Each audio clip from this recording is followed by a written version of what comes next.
Welcome to the Bear Ventures podcast, where we open the book on venture capital and give you a seat at the table. My name is Samir Vig, your host for the episode, and joining me today is none other than Gaurav Jain, managing partner of Afore Capital, one of the first real true pre-seed funds in the market, really before it was even called pre-seed.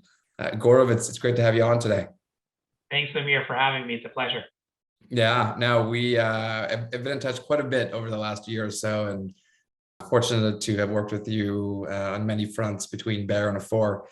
So I'm excited to have you on the podcast. And you're probably the earliest stage investor I've spoken doing pre-seed before it was cool. So I'd love to hear it What do you think? I'm the craziest one you've had so far?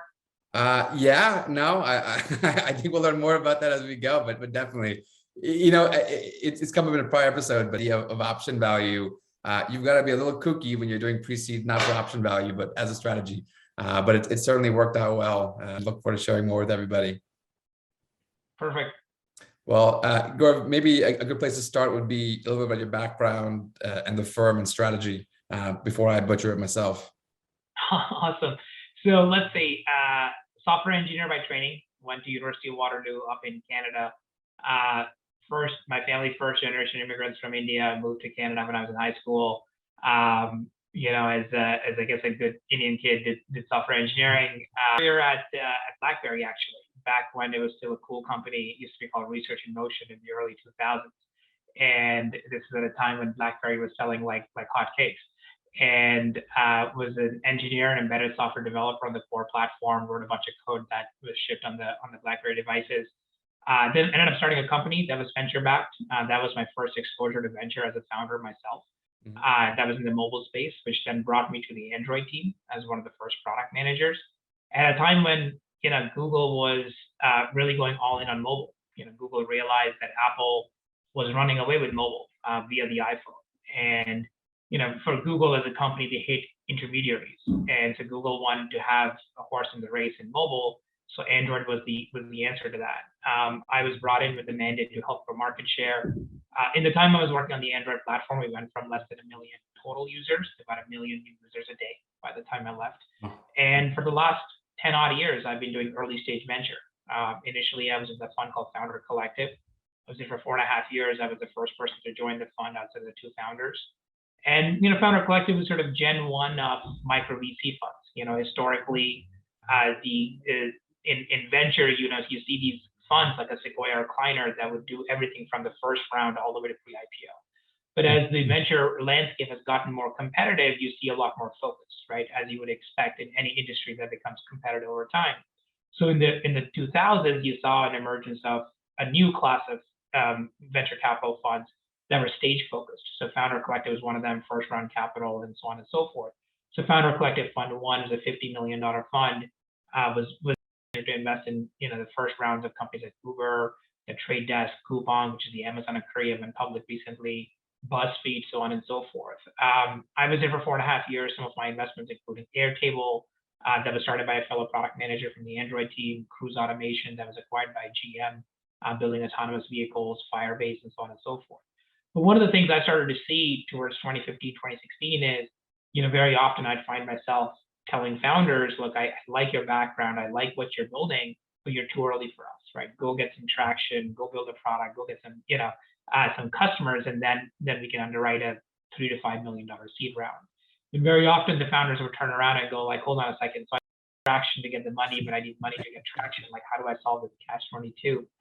So that's when the light bulb went off, and we started Afore Capital as a reaction to that problem, which is it was becoming harder and harder for founders to raise their first round of funding before they had anything meaningful to show, right? They wanted to raise $1 million, $2 million to get started with their business. It was becoming really hard, as most venture capitalists moved later stage and wanted to write really big checks in companies that were later stage.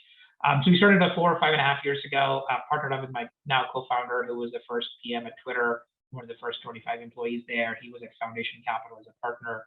We both started Afore in 2016, and the rest is history, as they say. Yeah, no, it was and at the time for you to switch the script from you need traction and then we can invest to saying, what, forget it, I'm going to start a fund and do it myself. How did you get the comfort around that? So most venture capitalists at that time, traction was their way to de-risk the deal. And people had to turn to angel groups or friends and family money. Fast forward, 6, 7 years now, it's much easier to do that. But at that time, how did you guys get the comfort when nobody else was really doing it? Yeah, this concept or the label of pre-seed is relatively new, right? When we started Afore, it was starting to emerge in the lexicon, but it was still very much on the fringes. Mm-hmm. But if you look at it from a first principles perspective, the phenomenon is not new, right? So Jeff Bezos is on record talking about how he had to pitch, tens and maybe even more, hundreds of investors for the first $1 million for Amazon back in '94, right? And he finally was able to convince 20 investors who wrote $50,000 checks each, right, for the first $1 million. And why was it hard to raise money the first $1 million in '94? Because most people were like, hold on, what's the internet? Like, how do you make money on the internet? Can you really make money on the internet? Right? Those were the questions, right? And the first $1 million was really hard. Of course, if you were part of that, part of that syndicate, you did really, really well, right? Same thing with the Airbnb, right? When they raised their first $1 million, it was really, really hard. Why was it hard? Well, who wants to share their house with strangers? Aren't you going to get killed doing that? Like, who wants to share your vacation house with some random stranger? Like, there were so many reasons why you would believe, right? A smart person would believe that this idea will not work. And that's why it was really hard to fundraise. And I can talk about Uber, right? Same thing.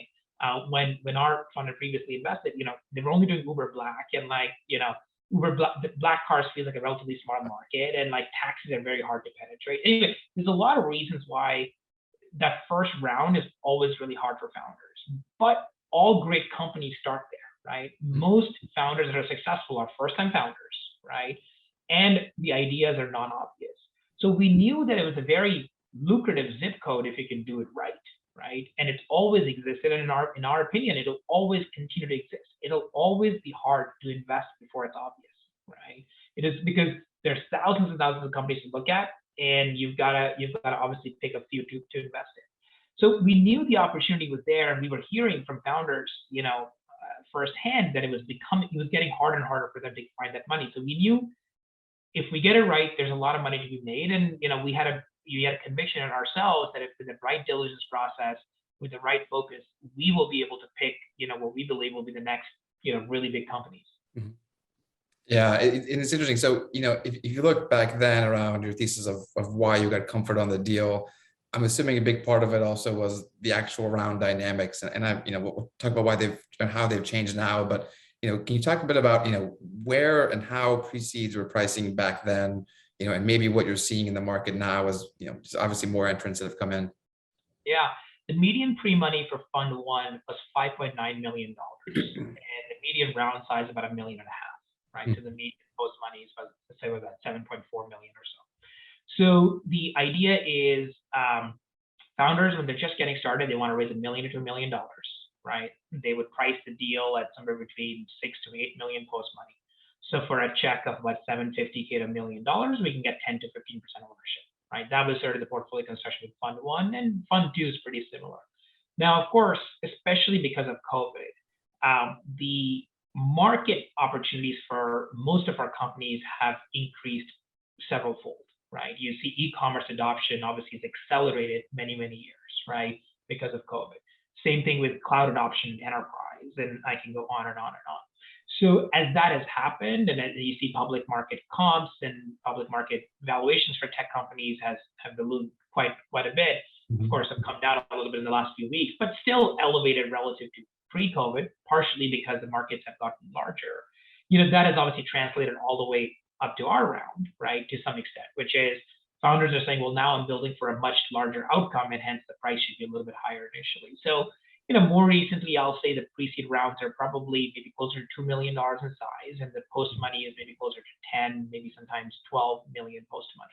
So we've increased our check size a little bit to get that same 10 to 15% ownership. And the idea is, we will maintain our ownership in the next round for the best companies, and then we'll dilute alongside the founders as they raise more money. So if we can own about half of where we start, that is kind of how we model out the portfolio construction. Yeah, and thinking just if with this case siloed, one might look at it as that's a big jump in valuation. Is it does it make sense anymore? But if you look at it relative to what's happened in the market, you're still getting some really great companies at really great valuations and being value add to the founders early. And which is, one of the other things that I want to talk, you're really the first institutional money for the most part. What is it that you're kind of offering these founders? How are you helping them get from really 0 to 1, right? A lot of times, people talk about 1 to 10 or 10 to 100, but how do you get them from 0 to 1? Yeah, totally.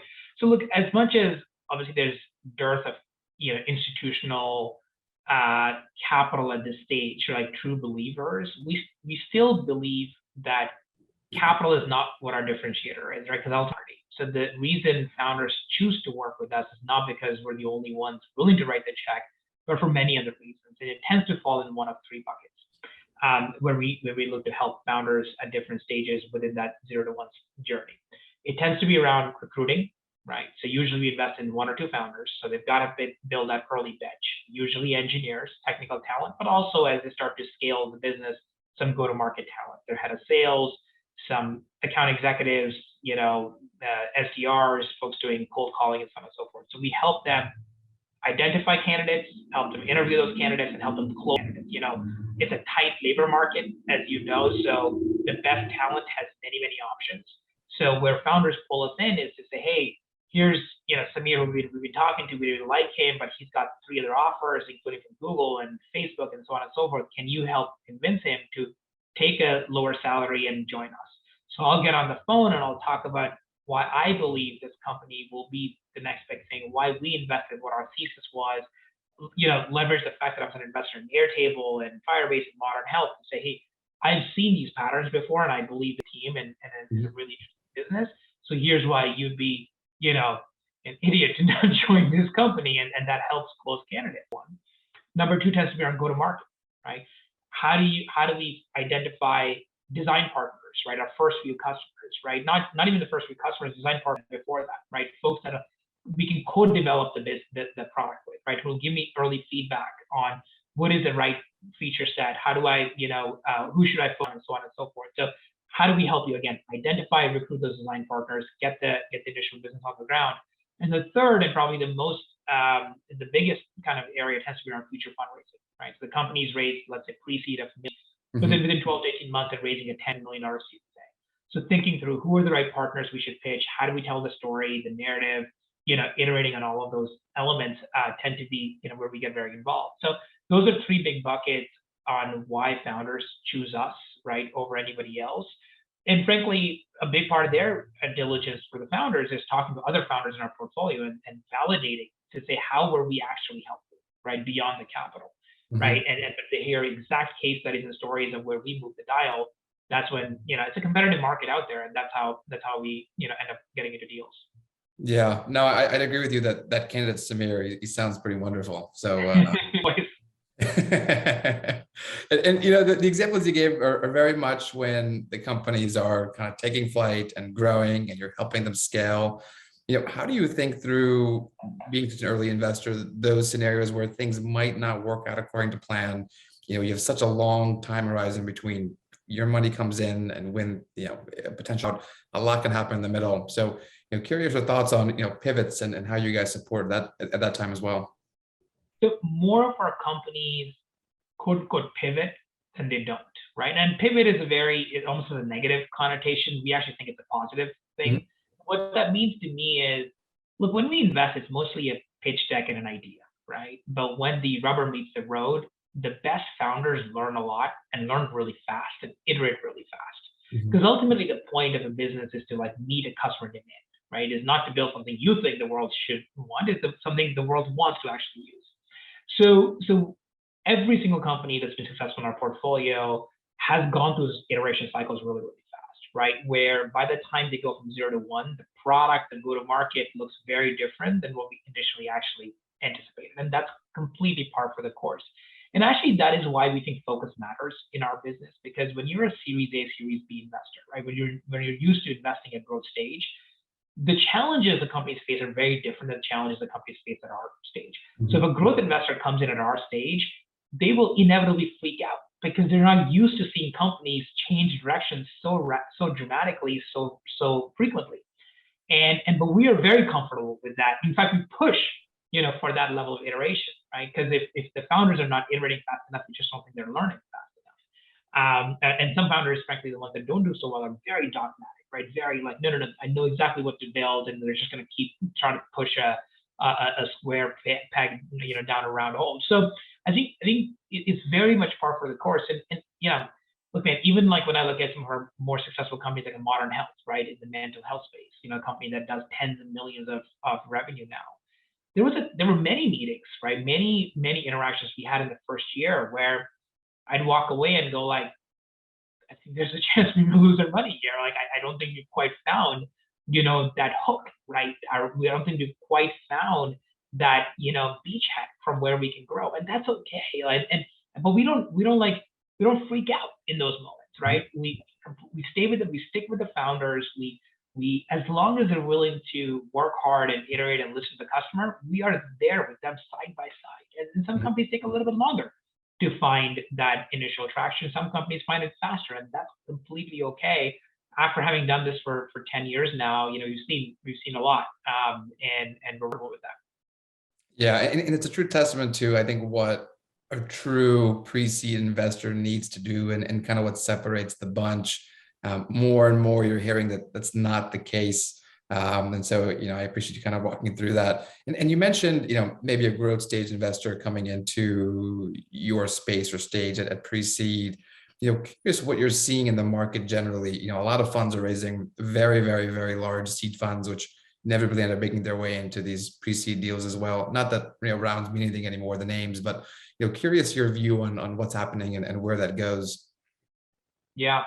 See, in venture, it is very much an access business, right? Unlike in public markets, if you have a good idea, you can go to the market and buy the stock, right? Nobody can really stop you from doing that, and you can actually buy a lot of it too, right?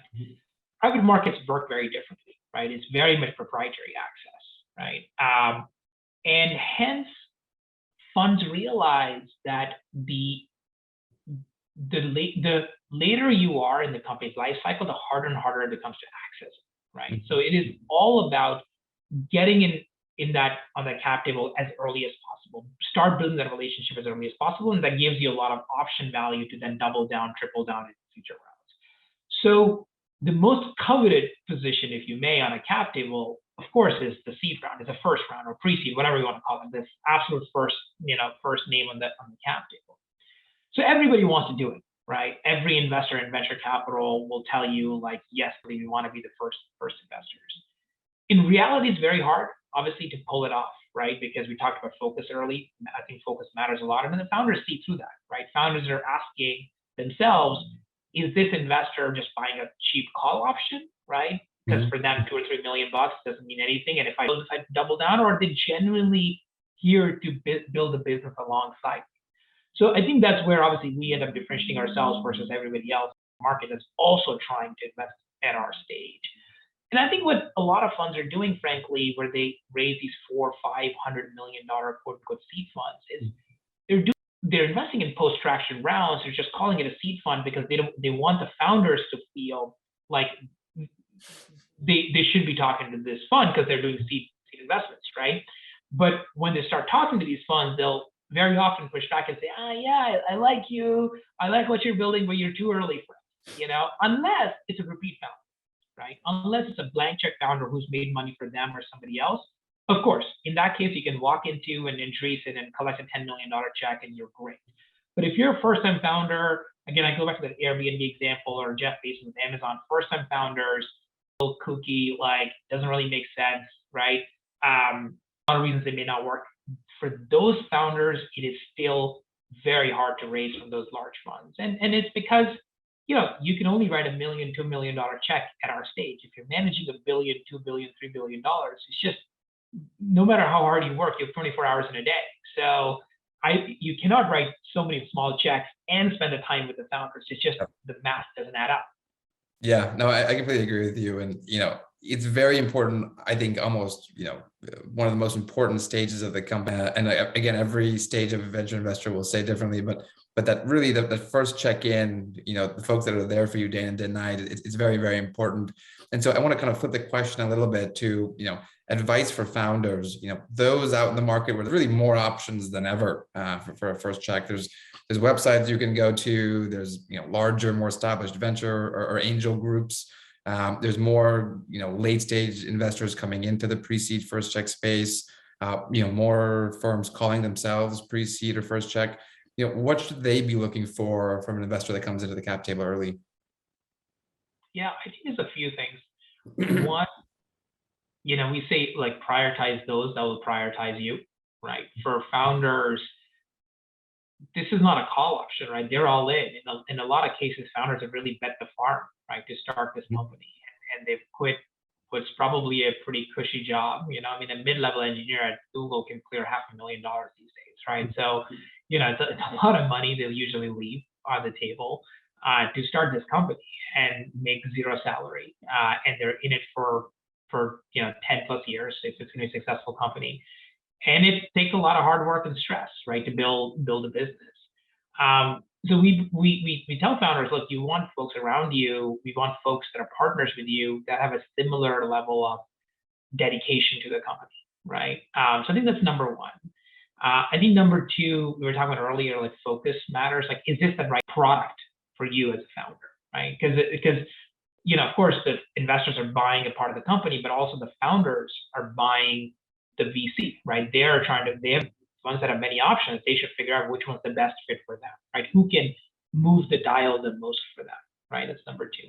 I think the third thing also matters is signaling, right? Again, venture markets are very inefficient, right? Information asymmetry is a real thing. Mm-hmm.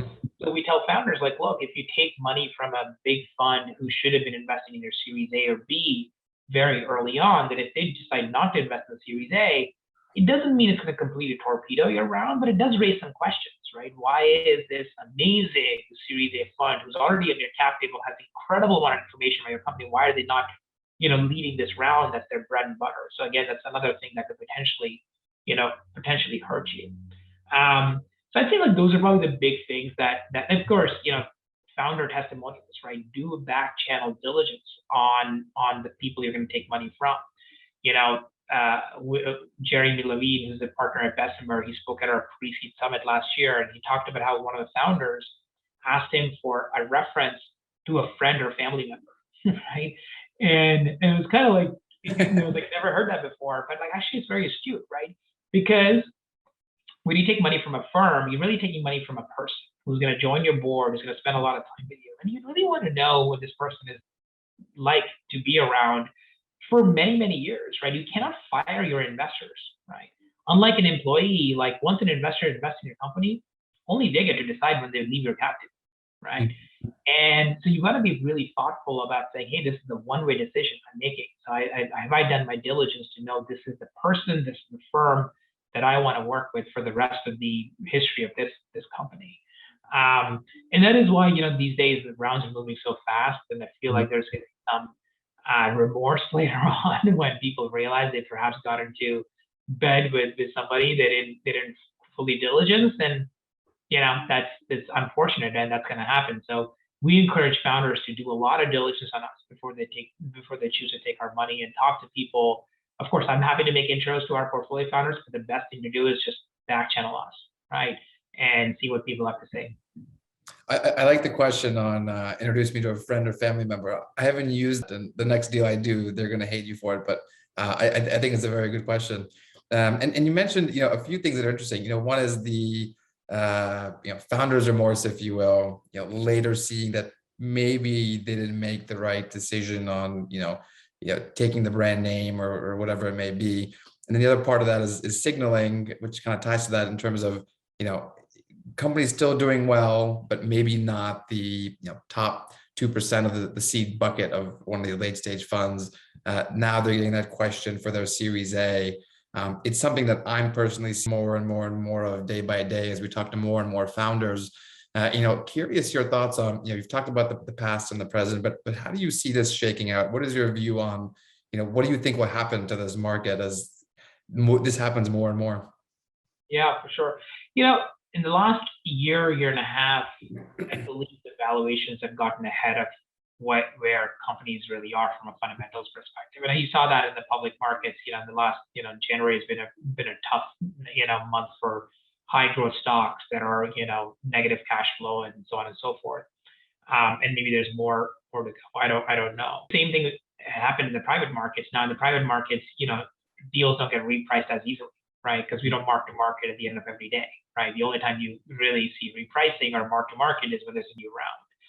So I think a lot of companies that perhaps raise money at a very high valuation relative to performance may find it hard to clear that watermark and then some, right? In the next, when they go out to raise next, maybe this year or next year. So I think that's going to be one, potential challenge that is going to happen. And look, I think the later stage investors will see this as an opportunity as well, right? Where sort of the blood's in the water and the sharks come out kind of thing, and that could happen. When things were money was easy, things were kind of going well. I think the founders that stayed disciplined will eventually, I think, thrive, and the ones that were really first principles driven versus ones that just kind of got caught in the hype. I think that's one. I think exits is another part that it's still unclear. There's like almost 1,000 unicorns in the world that are in the private markets, right? That's a lot of unicorns. And some are worth more than $1 billion. So, total market cap of these unicorns in aggregate is well north of $1 trillion. Mm-hmm. I think SPACs seemed like it was going to be a good way to exit for some of these companies. I think it's become pretty clear the SPACs are a pretty terrible vehicle.